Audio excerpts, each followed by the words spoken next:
Welcome to another episode of the Inside Public Accounting podcast, where we turn the profession's most important data into insights that leaders can actually use. I'm Rob Brown. And I'm Chelsea Summers, the Executive Director of Inside Public Accounting.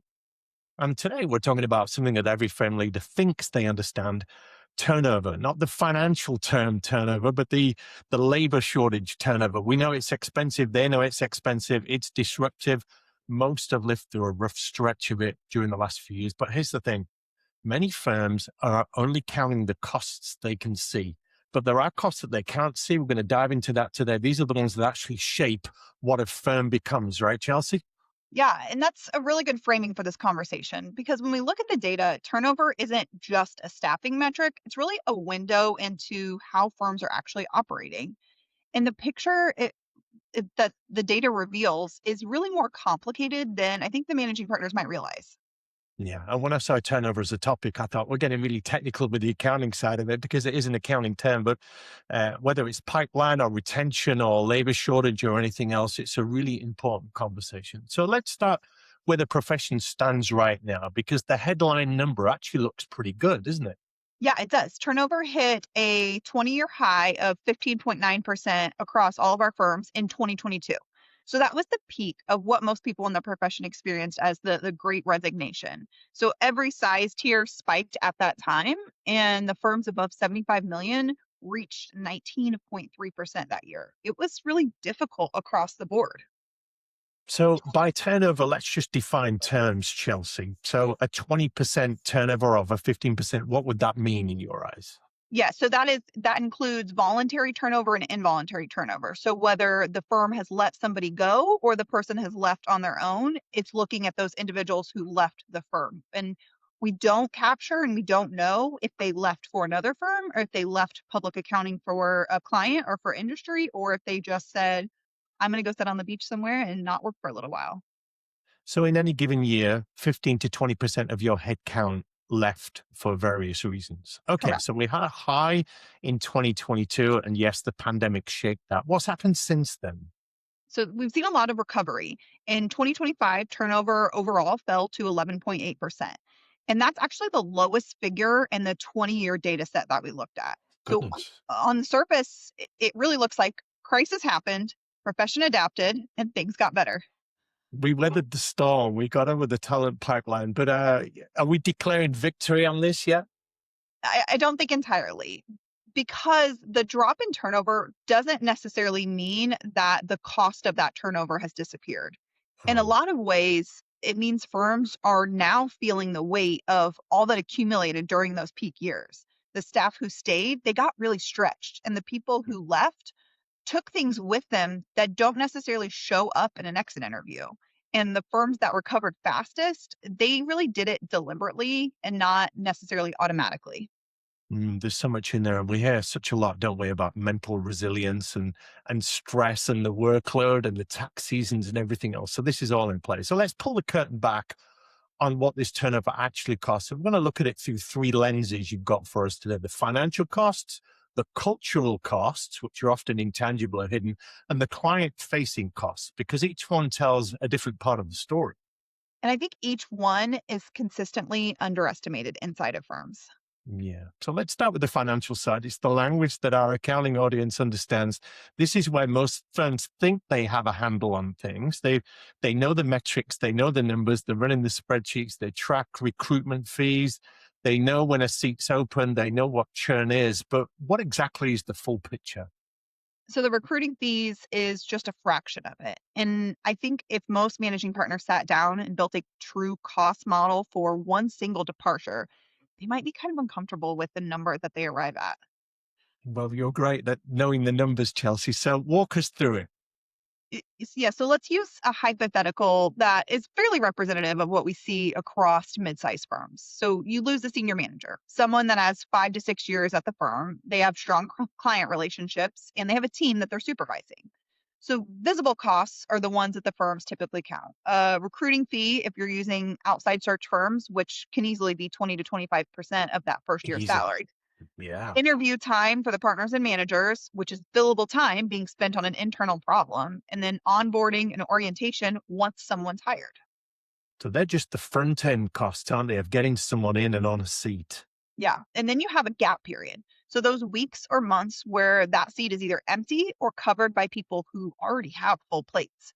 Every hour a partner spends doing work that should be handled by that senior manager is an hour not spent on business development or client strategy. And that cost is real, but it doesn't always show up on reports. That's such a good point. I've heard particularly expert roles are staying open for a year or more as firms have been trying to find that right person. So that seat sits empty. Everyone else has got to pick up the work. So that is an issue. And then once they're hired, there's that ramp up period, that training, getting them involved in what's the word, inculcated into the culture. There's a lot to do still. Yeah, and I think those costs are really underestimated. A new hire at the senior manager level is operating at maybe 60 to 70% of full productivity for the first 6 months. And that could be longer if it involves some complex client relationships. So during that entire window, the firm is paying the full salary for only partial output. And part of that partial output is unlearning everything you brought into that new firm, particularly with all the M&A and private equity going on and brands are being pushed together and people shifting firms, moving firms. There's a lot you've got to let go of. So when you add all of that up, Chelsea, the recruiting, the gap coverage, the lost productivity during the onboarding, what are we actually talking about? So for a senior manager role, a firm that does a real honest accounting of those costs is often looking somewhere between 75% and 150% of that person's annual salary. So if you lose Whoa. 5 people at that level in a single year, you could be absorbing well over $1 million in costs that were really never formally tracked or even acknowledged on the income statements. That's a shocking number. Between 75 and 150% of that person's annual salary. And yet, I guess firms just absorb that, do they? Yeah, so most firms are seeing turnover as a line item. What did we spend on recruiting rather Mm, than it's a system cost? And I think that reframing lends them to dramatically underestimate what's actually happening to their economics. When we look at revenue per FTE, it's up 13% since 2021. Sounds great. And in some ways, it is. But part of that number reflects how hard the people who stayed are being pushed to compensate for the seats that are open or newly filled. yeah, that productivity gain doesn't always equate to real gain. Sometimes it's just the remaining staff carrying more weight. And that has a cost too. It just shows up further down the line. It shows up in burnout and disengagement, and it could show up eventually in more turnover. Well, that brings us nicely to the second lens we're looking to, which is the cultural cost. This is one I think that's hardest for firms to see in real time because it is tangible. What is culture? It's that soup that Yeah. everyone lives in a firm. So talk us through this one.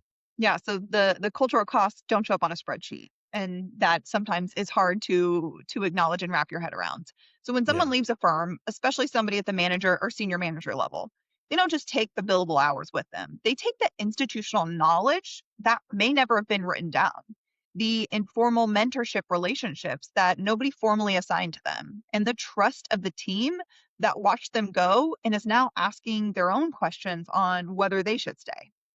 Yeah, it's the stuff that's not in the handbook, right? It's up here, this tacit knowledge. I love the way you frame that. So we talked about this in an episode on promotions and leadership development, that the manager level is really where the culture of the firm gets built or broken. And it's where the turnover is really most expensive in the ways that are hardest to recover from. Because those are the people that are building up the next generation. When a strong manager leaves, it's not just their productivity that's leaving, it's the trajectory of the 3 or 4 people who they were actively developing. So that training pipeline can break down, and the people left behind often feel that before the leadership does. It's the messy middle, and they're under the most pressure, aren't they? Certainly. And we hear from firm leaders that it's those mid level professionals, the managers and senior managers specifically, who are carrying the heaviest load. They're Mm. managing up through uncertainty, managing down through teams that are stretched. And many of them are doing it without the kind of structured support or clear career visibility that would give them reasons to stay. Those middle people, they are the glue of a firm because they're bringing through the entry level people and they're also relating to the management and the leadership and the board and the partners above them. So when they leave, the firm's pretty much losing something that might take years to rebuild. Yeah. And I think that cultural cost really will compound quietly. It might show up in Mm, engagement scores if you measure them in your firm. It shows up in the quality of the internal communications and whether a junior staff believes that this firm is a place worth staying for the long term. And if yeah. none of that is really visible until there is a crisis.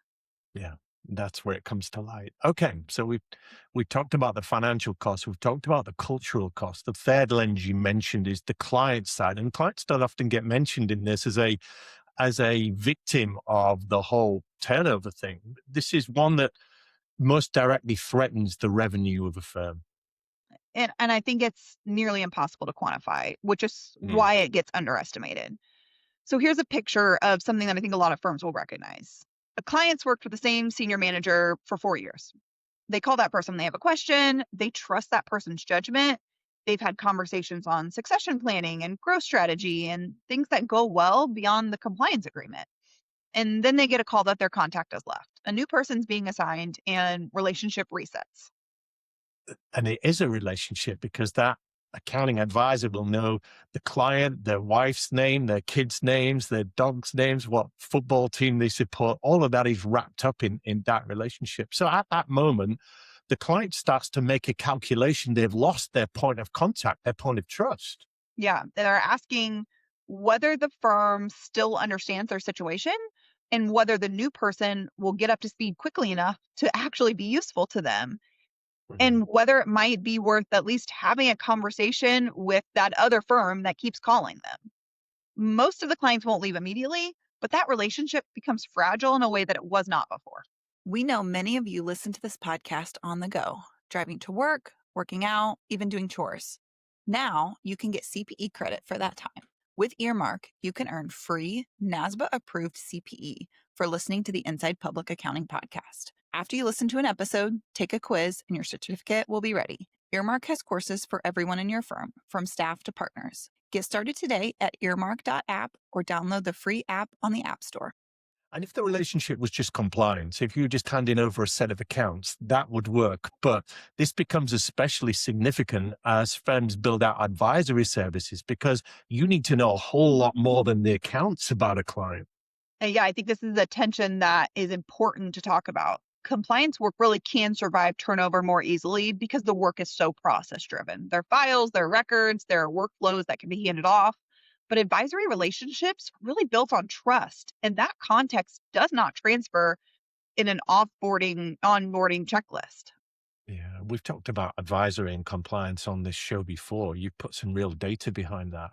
But it appears here that the firms that are most aggressively building advisory as the future are also the ones where turnover is going to hit them the most at the client level. The more a firm's value is tied to relationships and judgment, the more a departure costs in ways that are not going to show up on reports. You won't True. see it as a lost client necessarily. You'll see it as a client who may pull back on a project, a client who doesn't expand the relationship, a referral that just never materializes. So there are real economic losses and they're completely invisible. This is such an important conversation. So let's recap here. We've established that the financial costs of churn, turnover are higher than a firm thinks.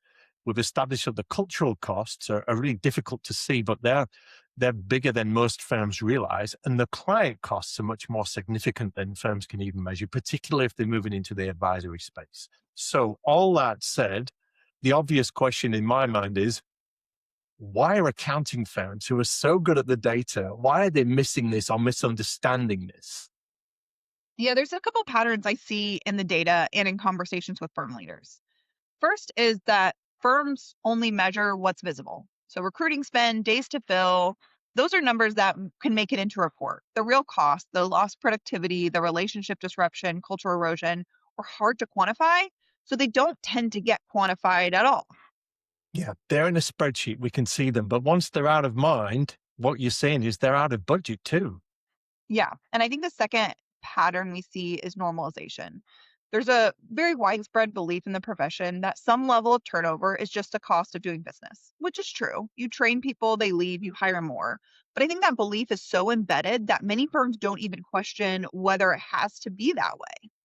Yeah, and I'm hearing a lot about the forever firm now. Some firms are positioning themselves as this is a place where you can come and stay and put down some roots and you don't need to go anywhere else. So they're seeing this as it could be a problem. Okay, you said there's different patterns. We've said it doesn't show up in these spreadsheets. You then said normalization. It becomes a cost of doing business. What's the third? Firms treat every departure as an individual rather than looking at the departures as a systemic signal inside the firm. So when someone leaves, the instinct is to ask, why did this person leave? But I think that's the wrong question. The right question is, does this pattern tell us, what does it tell us about how we're operating? And most firms don't get to that second question because they're too focused on immediately filling the seat. That's so insightful. You're right. They just see it as a spotlight on a problem rather than a floodlight on a problem. So and there's a human version to this as well. The firm raises salaries after a rough year and then gets surprised when people keep leaving anyway because it's not about the money. They think they've solved for the visible problem and they maybe have, but it's the invisible stuff. And that happens all the time. So compensation matters. It's really table stakes.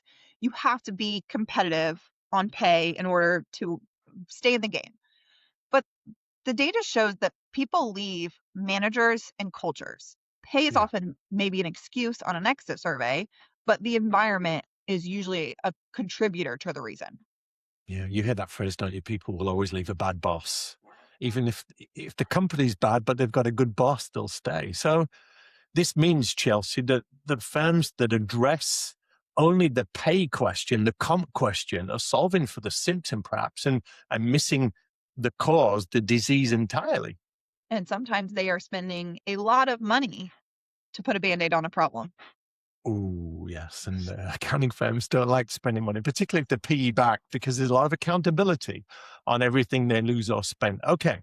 So let's talk about what firms on the right side of this are actually doing, because one of the things you're brilliant at on this show is being really practical and giving our leaders and firms listening some ways to either mitigate the problem or reassure them if they're on the right line. So the profession didn't arrive at an all-time low in turnover by accident. Some people are actively reducing it. So what are they doing? What's going on?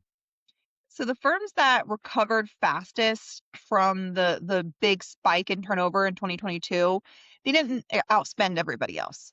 The differentiator was not compensation. It was being deliberate in your strategies. Deliberateness. That's a good word. I'm using that one. So what does that look like in practice? I think a few things stand out from what we're hearing. First is career path clarity. People don't leave just because they're unhappy today. They leave because they can't see where they're going. And the firms that have done the work to articulate what advancement looks like, not just at the partner track, but all the way through the organization, they're retaining people at higher rates because those people can see a future for themselves. That sounds simple, but sometimes common sense is not very common, is it? It is not. Most firms have an implicit understanding of how people advance, but they haven't made it explicit. And the people who benefit from explicit career planning are the ones who are the most at risk of leaving. Those mid-level professionals who are talented enough to have options, but haven't been given a compelling enough reason to stay at the firm. So we've got that then. We lock down that. We know it's more than comp. What else is at play here? So we think internal communications, especially during periods of uncertainty, which we have a lot of right now. This came up when we looked at firms who held their turnover during 2022 and 2023, where the people felt informed about the strategy, about the firm's direction, about what change meant for their role. Those were the firms where people stayed engaged, even when the external market was pulling them in another direction. On your own thought leadership, Chelsea, you speak a lot about transparency of the leadership and the board and how they should be communicating, particularly in times of uncertainty. Firms cannot afford to go quiet during these tough periods, can they? No, and the firms that did, they really paid for it. People that Yeah. filled the silence with the staff filled the silence with their own assumptions, and their assumptions were almost always more alarming than the reality. So Yeah. silence isn't neutral. It really has a cost for the firm. That's a great soundbite there. Silence isn't neutral. If you want to be relevant, you've got to be visible and you've got to be communicating. Okay. Is there anything else, Chelsea, that these good firms are doing well to keep the turnover down? Yeah. Intentional development at the manager level specifically. So, not just at the partner track, not just for high potentials, but structured feedback, coaching, earlier exposure to leadership responsibilities. This is echoing a lot of what we've talked about in previous episodes on how to retain your staff and how to train and develop them. But the firms that invested here didn't just retain their managers better. They also protected the people that those managers were developing because a supported manager is a much more effective mentor than one who's burned out and overwhelmed. That's such an important point. And the work I've done in employer brand, which is what a firm does to attract talent and hopefully keep talent, it's not all about the money. I did see one firm's website that said, we have a free fruit bowl in our staff room. And we know that's not going to cut it. But you're not talking here about really expensive initiatives. These are more leadership decisions, Chelsea, right? Yeah, that's right. And none of these things will require a major budget line. They do require attention and consistency. And the firms that are winning on retention right now made those decisions before it was urgent and not in response to a crisis. Mm. So let's wrap this up, Chelsea, here. We've stated the problem, we've given some solutions, but let's bring this on with some things that firm leaders can actually do with this conversation. So for managing partners listening, watching right now, and thinking about their own firm's turnover situation, they want a better handle on it, they want to get ahead of it, be proactive with it. Where would they start? I think you should try to actually calculate the number. Build a real cost of turnover model that goes beyond the obvious recruiting spend. Include the lost billable hour time during open seats, reduce productivity during ramp up, and an honest estimate of the client relationship disruption, especially in your advisory practices. Most firms do this exercise for the first time and they're surprised by what they find. But once you know the real number, it becomes a lot easier to justify an investment in retention. Yeah, because a leadership development program suddenly becomes a way to go or a better onboarding experience. It looks cheap by comparison. Exactly.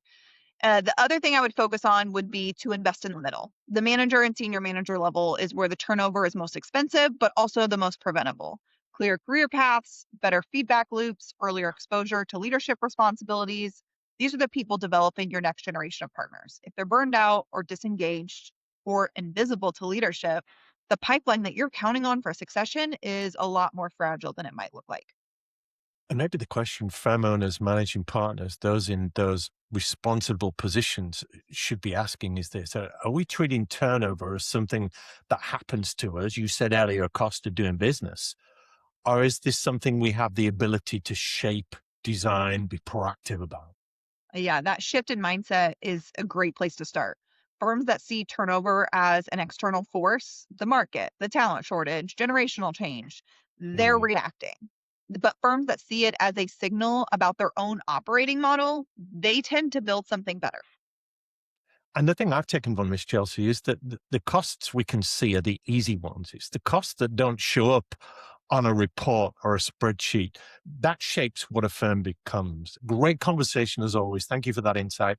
If today's episode resonated with you, share it with your leadership team. This is exactly the kind of topic that benefits from being discussed in a room together and not just heard in the earbuds on your way to work. And if there's a topic that you would like us to dig into in future episodes, send it our way. I love hearing from people who are living these questions every day. We do. We revisit those on episodes. So we love your contribution. Please like, subscribe wherever you're listening. Leave us a comment or a review. We'd really appreciate that. It helps that more people in the profession find the show and hear these great insights that Chelsea is sharing with us. Thank you all for listening to the Inside Public Accounting Podcast. And we'll see you next time.